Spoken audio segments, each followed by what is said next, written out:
പതിവായി കുട്ടികൾക്ക് ഈ ചുമ, തുമ്മൽ, ജ്വരം അങ്ങനത്തെ പ്രശ്നങ്ങളൊക്കെ വരുമല്ലോ. അപ്പോൾ അതിനെന്ത് പരിഹാരമാണ് ഹോമിയോപ്പതിയിലുള്ളത്?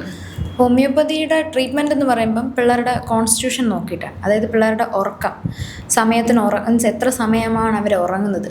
പൊതുവേ കുഞ്ഞു പിള്ളേർക്കാണെങ്കിൽ അവർക്കൊരു ലോങ് ടേം സ്ലീപ്പ് നെസസറിയാണ്. അപ്പം സ്ലീപ്പ് എങ്ങനെയാണ്, അവരുടെ ആഹാര രീതി എന്തൊക്കെയാണ്, അല്ലെങ്കിൽ അവരുടെ screening time, phone time, mobile കാണുന്നുണ്ടോ, അല്ലെങ്കിൽ ടി വി അവർ കൂടുതൽ എക്സ്പോസ് ആകുന്നുണ്ടോ, എൻവയോൺമെൻറ്റുമായിട്ട് അവരുടെ എക്സ്പോഷർ എങ്ങനെയാണ്, അതായത് ചൂട്, തണുപ്പ് എന്നീ കാലാവസ്ഥയോട് അവർ ഇടപഴകുന്നുണ്ടോ എന്നെല്ലാം നോക്കി ഫുൾ അവരുടെ കോൺസ്റ്റിറ്റ്യൂഷൻ നോക്കിയിട്ട് മാത്രമാണ് കുഞ്ഞു പിള്ളേർക്കായാലും മെഡിസിൻസ് പ്രിസ്ക്രൈബ് ചെയ്യുന്നത്.